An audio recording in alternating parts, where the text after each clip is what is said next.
Olá, bem-vindo, bem-vinda. Deus abençoe você, mas Deus abençoe sua casa, Deus abençoe toda a sua família e sejam todos bem-vindos, porque com a graça de Deus estamos começando aqui pela nossa rede Sac 21, aquele que é o seu programa, que já faz parte aí da sua rotina, o programa Vida e Saúde. Por falar em vida e saúde, nosso carinhoso abraço, muitas bênçãos de Deus, muita paz, muita saúde.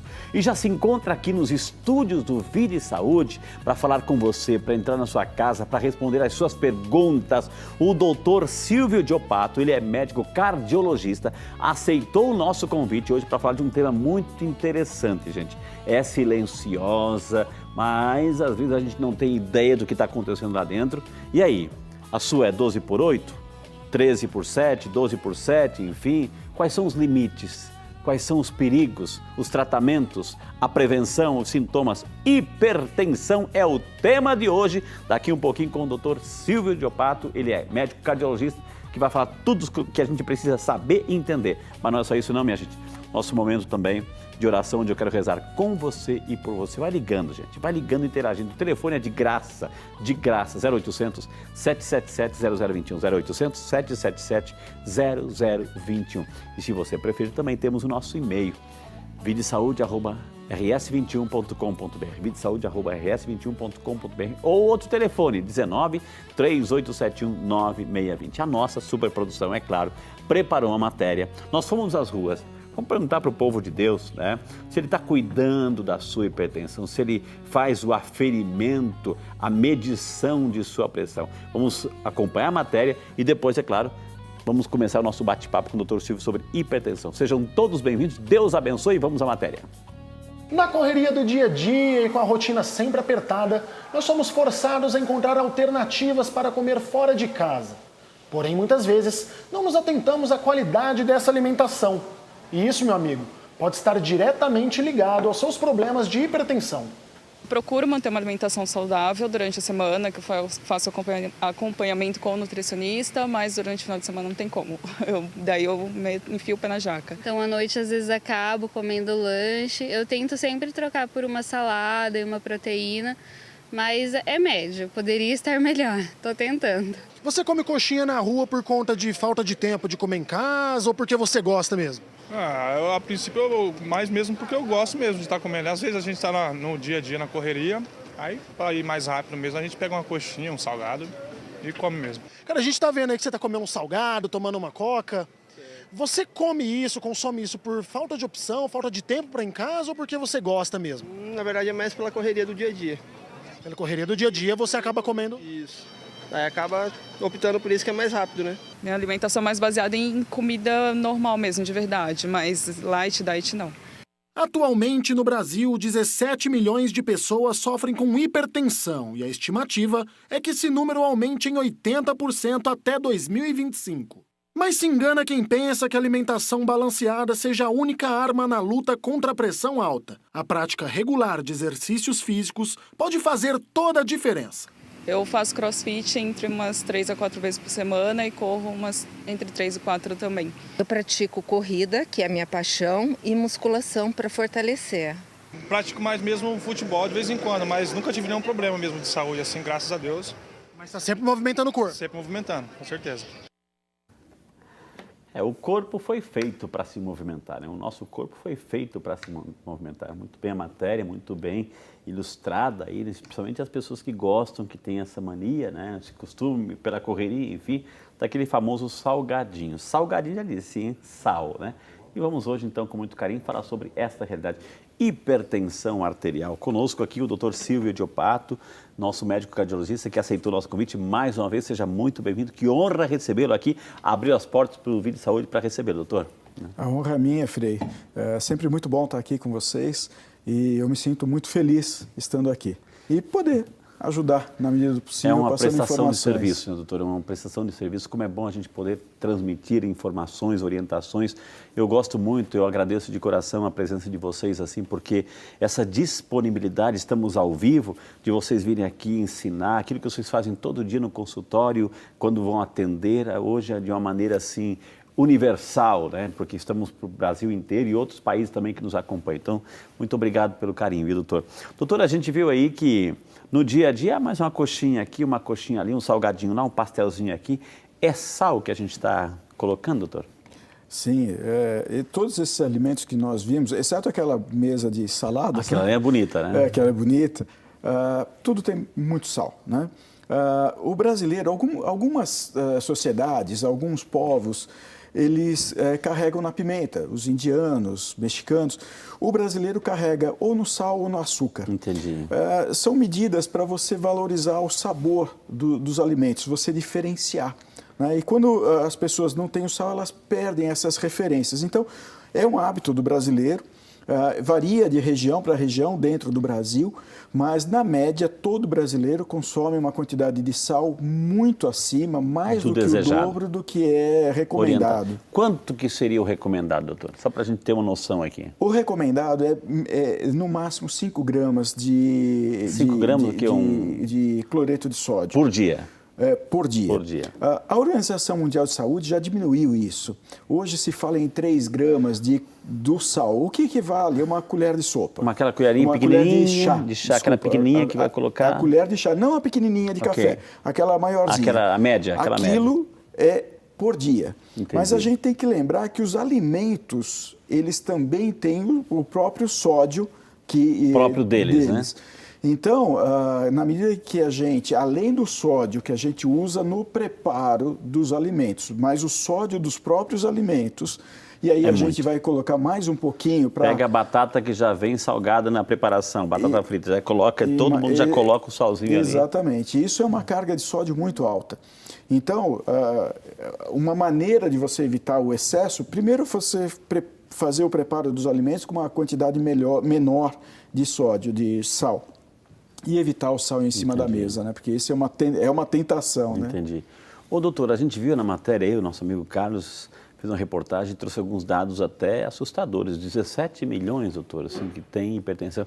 É silencioso tudo isso, doutor? 1/3 da população adulta é hipertensa. Ou seja, para cada 3 adultos, 1 é hipertenso. Entendi. É muita coisa. Isso está relacionado com o padrão de vida. Existe uma bagagem genética, lógico, que ela tem um peso importante. Quem tem algum histórico familiar? Exatamente. Mas uma grande fatia dessas pessoas é em função dos desvios alimentares e da falta de atividade física, como a gente viu na reportagem. Quer dizer, o desvio alimentar, mas a falta de atividade física gera um círculo vicioso muito ruim para o organismo, né? Você acaba sedentário, você come mais do que gasta, você ingere mais calorias do que gasta, leva obesidade, isso ajuda a hipertensão, muito sódio, isso vira um círculo vicioso que é difícil de sair. Além das placas e colesterol, gordura, né, doutora, aí que vai contribuindo, né? O sódio, a ação dele, né, o excesso do sódio, né, uma carga excessiva de sódio circulante por tempo prolongado, ele vai produzindo alterações no sistema cardiovascular, que é o endurecimento das artérias. Então, as artérias vão perdendo a flexibilidade. Consequentemente, a capacidade dela acomodar o fluxo sanguíneo diminui. Com isso, se você tem um tubo que é mais rígido, a pressão fica mais alta. Vamos entender, doutor, um mecanismo. Eu quero que você também na sua casa comece a ligar para o seu vizinho, para a sua vizinha. Hoje o assunto é hipertensão, é silenciosa, enfim.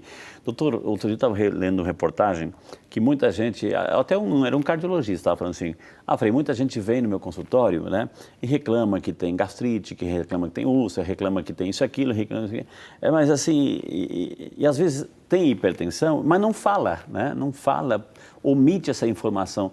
E isso prova os dados estatísticos. Cada 3 pessoas, uma tem. Então, é uma situação, ou seja, que está presente no dia a dia e muita gente ignora ou desconsidera isso, doutor? Porque o problema da hipertensão, exceto nos picos muito altos da hipertensão, que aí você vai ter sintomas de tontura, dor de cabeça, alguma coisa relacionada com um pico hipertensivo, aquela pressão mantida alta por tempo muito prolongado, ela vai produzindo alterações no sistema cardiovascular, provocando lesões em órgãos-alvo. Quais são esses órgãos? O cérebro, o coração, o rim. E as consequências, o problema vai se acumulando progressivamente ao longo do tempo. Chega um momento em que a reserva adaptativa do próprio organismo desaparece, ela se perde. Nós não temos mais como absorver aquele impacto. E aí começam a aparecer os sintomas, tá certo? E aí os sintomas podem ser o infarto, o derrame, a insuficiência renal, mas o dano já foi feito. Por isso que, como os sintomas demoram para aparecer, qual a melhor ferramenta, qual a melhor arma que nós temos? É a prevenção. E como que nós devemos fazer a prevenção? É a consulta médica, onde você vai detectar se a pessoa está hipertensa ou não. Não quer dizer que você indo uma vez ao consultório, mediu a pressão está alta, sou hipertenso.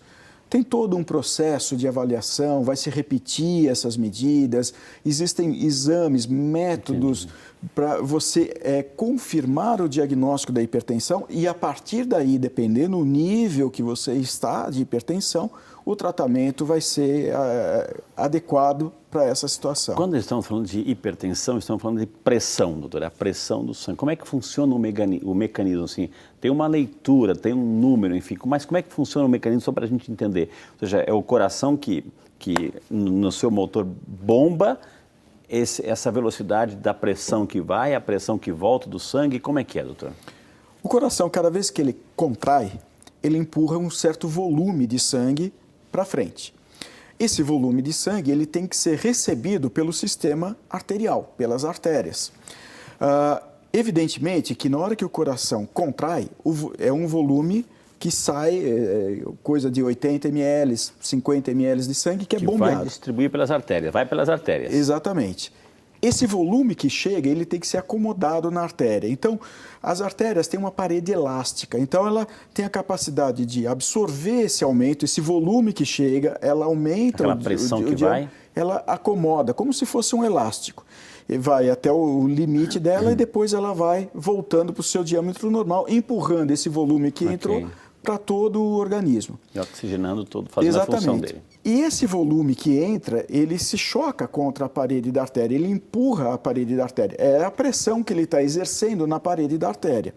Se você tem uma artéria elástica... Isso é o que a gente chama de pressão. Não é a velocidade do sangue. Não, a velocidade do sangue é o fluxo. É o fluxo, não é essa... a pressão é porque o sangue tem 80 por hora, vai sempre... Não, é isso. É a pressão que faz o sangue que foi nas artérias, doutor. Isso, exatamente. Ele, na medida que o sangue sai do coração e entra no sistema arterial, ele empurra a parede da artéria. Isso é a energia que ele está aplicando sobre a parede, é a pressão. Pressão é energia, é força sobre uma área, tá certo? Se você tem um tecido flexível, capaz de acomodar isso com facilidade, a sua pressão vai ficar o 12/8 que a gente conhece, que é a pressão ideal. Na medida em que essa artéria vai endurecendo, então imagina você bombeando o mesmo volume de sangue, só que agora você não tem mais um tubo flexível. Elástico, flexível. O caninho está ficando... Você tem um tubo enrijecido, duro. Ou seja, ele não vai conseguir dilatar para acomodar. Aquele volume vai entrar, é o mesmo volume que vai entrar. Ou seja, a pressão, a força que esse volume de sangue vai exercer sobre esse tubo parede, é maior. Isso é a hipertensão, pressão alta. O sangue vai pelas artérias nessa pressão e volta pelas veias novamente pelo coração. Isso. E esse ciclo... Exato, ele sai do ventrículo esquerdo, entra na artéria aorta e a partir da artéria aorta ele vai se distribuindo para todo o organismo até chegar à sua célula mais distante, lá na ponta do seu dedão. E a partir daí ela começa a retornar, ganha a circulação venosa e retorna para o coração, que bombeia esse sangue agora, que está trazendo os dejetos das células, tá certo? Veio rico, as células tiraram o oxigênio e jogaram o CO2, tá certo? Elas tiraram a glicose e deram os ácidos Aí o pulmão vai ter que... E aí o pulmão vai ter que tomar conta resolver disso. de novo. Vai ter que resolver isso aí. Purificar aquilo lá e mandar... Exatamente. Então, outra hein? parte é nos rins, né, que vai filtrar, eliminar aquelas escórias que não são voláteis, que não se transformam em vapor ou em gás, que não podem ser, então, eliminadas pelo pulmão, vão ser eliminadas através da urina. Tá certo? Olha só. Então, são os mecanismos de equilíbrio do nosso corpo. Isso funciona a vida inteira. É uma coisa muito linda, né? Esse controle que nosso organismo tem. Essa engrenagem que a gente tem. Ainda hoje eu estava conversando com um paciente que ele é hipertenso e ele fala, olha, quando eu levanto, eu fico tonto, né? Se eu levanto rápido demais. E um paciente que também tem diabetes. E o diabetes é um problema, que ele vai provocando alguns danos no organismo, e especificamente em centros regulatórios, centros que regulam a nossa dinâmica de pressão e frequência cardíaca. Então, o que acontece? Quando você está deitado, você não tem a ação da gravidade. Você está deitado, as forças se distribuem de maneira igual por todo o seu organismo. Então, o seu coração bate fácil, porque o sangue vai chegar no cérebro, na ponta do dedão, com a mesma facilidade. Porém, quando você muda de posição, e aí a gravidade passa a agir... É vertical a coisa? O sangue é um líquido. A tendência dele é parar lá nos pés. Mas nós temos mecanismos para fazê-lo voltar. Só que esse equilíbrio, essa mudança, alguém tem que dar conta disso. Alguém tem que falar, contrai aqui, relaxa ali... Libera a passagem aqui, libera a passagem lá. Todo esse mecanismo, todo esse processamento de informação é muito rápido. Entre esses sensores de pressão, vários sensores distribuídos ao longo do corpo e o sistema nervoso central. A gente não percebe, a gente não dá ordens para isso. Exato. Isso é o sistema nervoso autonômico. É quem toma conta da gente nessas horas. Então é um equilíbrio muito bonito, muito fino, é o automático, exatamente. E se isso está prejudicado, então a hora que você muda de posição, pode ser que a maior parte do sangue vai ficar mais para baixo, na parte baixa do seu corpo, vai faltar um pouco de sangue no cérebro. Aí vem aquela tontura, até que o organismo consegue se reajustar novamente e aí volta ao normal. Entendi. Tá? Doutor, e essa medida, assim, o ideal é 12 por 8, ou seja... Mas quais são as medidas limites aí, doutor? Assim, o que é preocupante, o que não é preocupante e o normal aí? No ano passado, isso todo mundo sabe, já ouviu falar da 12 por 8, mas também, olha, a pressão 14 por 9 é a hipertensão. Começa a ficar hipertenso no 14 por 9. E durante muitos anos nós aceitamos esses valores, porém, no ano passado, a Associação Americana de Cardiologia mudou esses valores. Baixou. Da noite para o dia, um monte de gente que não era tido como hipertenso, pela medicina, passou a ser hipertenso. Foi catalogada, entrou no quadro. Exatamente. Esses valores ainda não podemos dizer que eles estão firmes, que de fato nós vamos adotar esses limites bem rigorosos, são bem rigorosos esses limites novos da Associação Americana de Cardiologia, porém, eles estão baseados em evidências, em estudos, podemos tecer várias críticas, ainda não são estudos com uma robustez de volume, de tamanho grande o suficiente para a gente bater o martelo de que é isso, mas tudo indica que a gente caminha para isso. Quais são esses valores? Hoje é considerado normal a pressão máxima abaixo do 12, ou 120 milímetros de mercúrio. E a mínima, que é a pressão diastólica, abaixo de 80. Então, até 11,9 por 79,9 é o normal. Do 12 por 8 até o 13,9 por 9... Está anotando isso? Está anotando? A hipertensão já é elevada, a pressão. E acima disso é hipertensão, e aí você vai ter os estágios 1 e estágio 2 da hipertensão. Entendi. De acordo em qual categoria você estiver, a estratégia do médico vai ser diferente, né?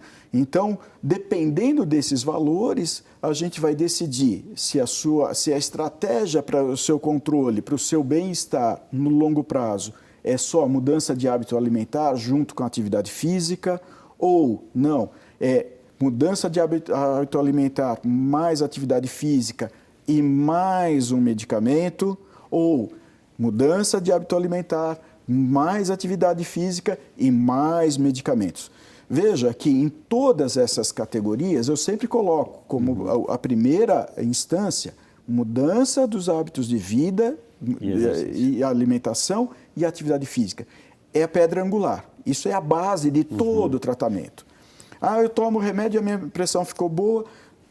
Eu estou com preguiça, eu não vou fazer exercício. Não, eu vou colocar mais um pouquinho de sal porque eu tomo remédio, eu aumento um pouquinho a dose. Hoje, é silenciosa. Isso é muito errado. Isso faz muito mal porque você não está medindo a sua pressão, você não está controlando e você não sabe o quanto você ficou acima da média. Esse que é o problema, o quanto você ficou acima da média. A gente vai falar muito sobre isso, doutor. Eu queria convidar o senhor agora, para quem está em casa, vamos assistir, já que o senhor falou da alimentação e depois do exercício, então alguns mitos e verdades sobre a alimentação e do VT. A gente vai para o intervalo, na sequência a gente volta comentando aqui. Vamos assistir.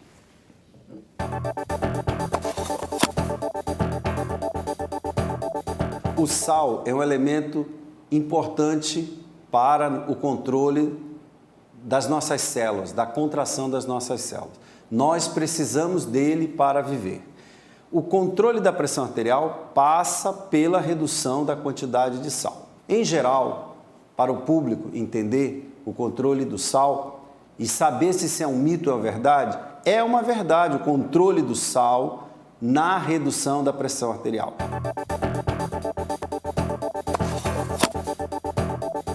O álcool estreita a artéria, aumenta metabólitos para o câncer e, por conseguinte, aumenta a pressão arterial em doses acima do permitido.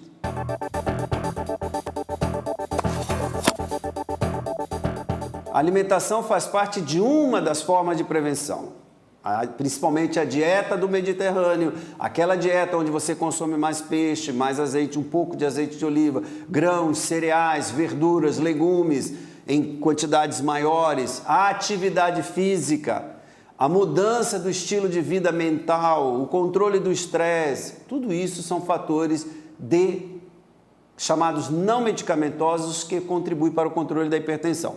E principalmente o tratamento medicamentoso. Isto sim, em conjunto, vai reduzindo os níveis de pressão.